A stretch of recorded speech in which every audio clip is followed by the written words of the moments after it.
ბალტიის ქვეყნების შემდეგ ევროკავშირი დიდ სანქციებს ანონსებს. ჩვენ გავითვალისწინებთ ბალტიის 3 ქვეყნის გადაწყვეტილებას ივანიშვილის რეჟიმის წინააღმდეგ დაწესებულ სანქციებზე.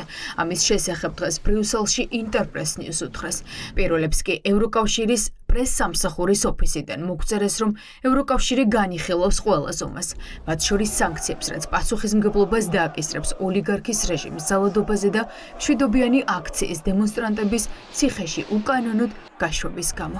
ჩვენ ვითვალისწინებთ ბალტიისპირეთის ქვეყნების გადაწყვეტილებას. ევროკავშირი მზადაა განახორციელოს შემდგომი ქმედებები, მათ შორის სანქციები, რათა პასუხისმგებელმა პირებმა პასუხი აგონ ძალადობაზე. მმართველი პარტიის ქმედებები მიზნად ისახავს ფუნდამენტური უფლებებისა და თავისუფლების შელახვას და სამოქალაქო საზოგადოების მოქმედების სივრცის კიდევ უფრო შემცირებას. ამის გამო ევროკავშირი იღებს ზომებს. ყველა ის ჩინოვნიკი, რომელიც ივანიშვილის რეჟიმის დავალებით ქართულ ხალხს რეპრესიებს უწყობს, საკუთარ თავს დიდი ხნით სანქცირებისთვის წირავს.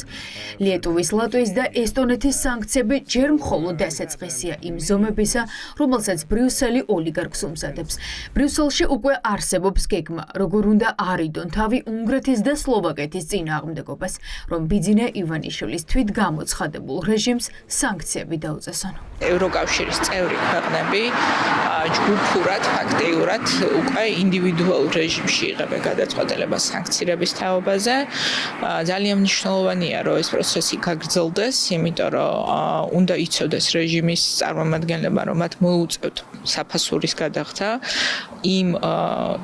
იმ ქცევისთვის, რაც ჩვენ ნახეთ გასული თვეების მანძილზე, ადამიანის უფლებების მასობრივი დარღვევა. ბალტიისპირეთის ქვეყნების მხოლოდ დასაწყისია და ევროკავშირის განცხადებაც სწორედ ამას ადასტურებს, რომ ევროპულ დონეზე არის პოლიტიკური ნება, რომ ეს პროცესი გაგრძელდეს. დაწესებული სანქციები ეხლა უკვე აიღო ბრჭყალებში შეიარაღებაში ევროკავშირმაც, იმიტომ რომ ხვდებიან, რომ ეს არალეგიტიმური მთავრობა უნდა წავიდეს და მოშორდეს საქართველოს, როგორც აი ტალიბანის რეჟიმი არ სურდა ავღანეთის მოსახლეობის ძალიან დიდ ნაწილს, ისე არიან ეს ადამიანები, უბრალოდ მომჯდრები არიან ხელისუფლებაზე. თქმა უნდა, ბალტიისპირეთის ქვეყნების ეს სანქციები მნიშვნელოვანია, რომელიც შესაძლებელია და ძალიან დიდი ალბათობით დომინოს პრინციპით გავრცელდება ევროკავშირის ყველა ქვეყანაზე.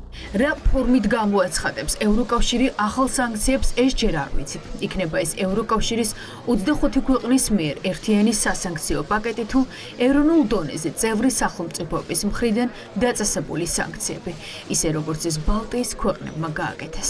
შესაძლოა დადგეს უკვე ეს პრობლემა, ეს გახლავთ უნგრეთის ვეტო. 7 ოპტიმიზმით დაველოდოთ, რომ ევროკავშირის ლიდერები შეძლებენ უნგრეთთან დიალოგის ფარგლებში ამ პრობლემის დაძლევას ორივე კანდიდატ ქვეყანასთან დაკავშირებით. ევროკავშირის სამიზნე ახლა ისევ ივანიშვილის მოსამართლეები, პროკურორები, პოლიციელები და რეჟიმის ჩინოვნიკები არიან. თუ აქამდე სანქციების ქვეშ რეჟიმის მაღალჩინოსნები ხვდებოდნენ, ახლა დასავლეთის სამიზნე დამკვეთებთან ერთად შემსრულებლებიც არიან. ანუ ისინი, ვინც სცემენ, აწამებენ, უკანონო გადაწყვეტილებას იღებენ, საქმეებს კერავენ და ცრუ ჩვენებებს აძლევენ ევროპული აქციების დროს დაკავებული მომიტინგეების წინააღმდეგ.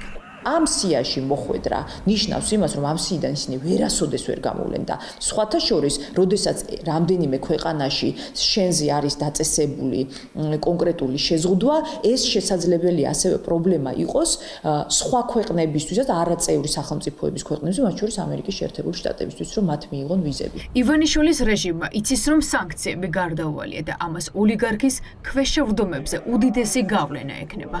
შენგენის ზონა დაიხურება არა მხოლოდ სანქცირებული პირებისთვის, არამედ მათი ოჯახის წევრებისთვისაც, რადგან ისინიც ავტომატურად შენგენის ზონის ერთიანი ბაზის შავ სიაში მოხვდებიან. თუმცა ოლიგარქის პარტიის ლიდერები რეჟიმის ჩინოვნიკების დამშვიდებას არარეალური მოვლენებით ცდილობენ, რომ როგორმე ძალადობრივი სისტემის შენარჩუნება შეძლონ. ბალტიისპირეთის ქვეყნების ხელისუფლებები ვერ მოქმედებენ დამოუკიდებლად. ისინი არიან პირდაპირ დამოკიდებული deep state-ის დავალებებზე, ინსტრუქციებზე, გლობალური ომის პარტიის დავალებებზე და ამ ქვეყნებს აქვთ სამწუხაროდ დაკარგული სუვერენიტეტი. რეჟიმი დღეს რომ ევროკავშირის 27 ქვეყნის მიერ დასანქცირებული არაა, ეს მხოლოდ პრორუსი ევროპელი ლიდერების ორბანის და ფიცოს დამსახურებაა. თუმცა ბრიუსელში გამოსავლის ძიებაში არიან, როგორ უნდა აიძულონ უნგრეთი და სლოვაკეთი შეუერთდნენ ერთიან სანქციებს. თუ არა და სანქციები ევროგაერთიანების 25 ქვეყნიდან იქნება.